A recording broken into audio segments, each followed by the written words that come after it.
Nuwun para miyarsa, para pamirsa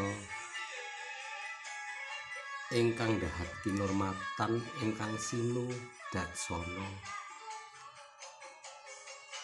Nyuwun pangapunten gunging samudra pangabsami ingkang boten kapinten-pinten lebetipun bilih kula kumawantun matur hanembel kamardikaning panjenengan ingkang sekeca-sekecane lenggah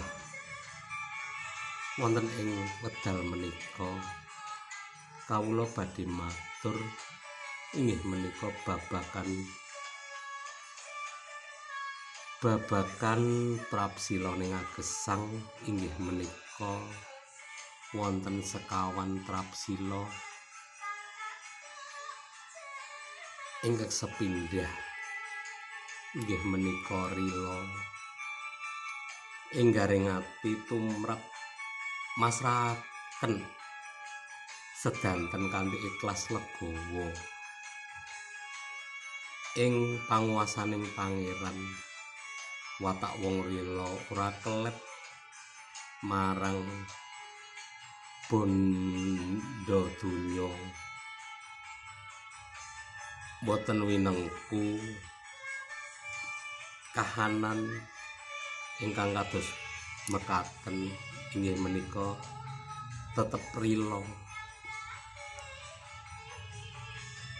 Watake wong rila menika boten cidra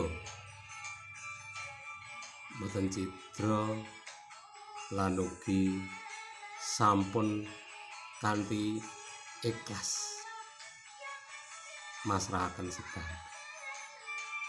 Ingkang angka kalih inggih menika narima menika leregen tentreming ati. Dudu wong kang lumuh ing gawe nanging narima ing pandum. Ingkang tinekel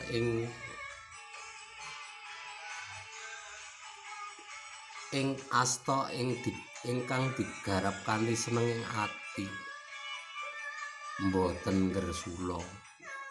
Watek menika pantes menawi menika dipun wastani narima. Ingkang kaping 3 inggih menika tembung kang temen menika nggadahi pangertosan netepi janji utawi sesanggeman boten nyidrani. Tiyang bodho ingkang temen menika langkung becik tinimbang tiyang pinter nanging ingkang boten temen utawi cidra. Ingkang angka sekawan inggih menika sabar. Sabar menika becik bebudene tumrap sinten kemawon. Ugi ateges momot kuat nambah momot kiyat nandang sakataing cobi.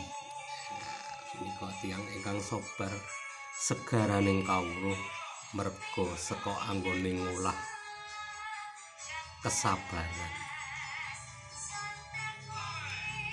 Lah menika tiyang ingkang sabar dianggakno bisa sumingkir saka watak cekak rupak utawi brangasan.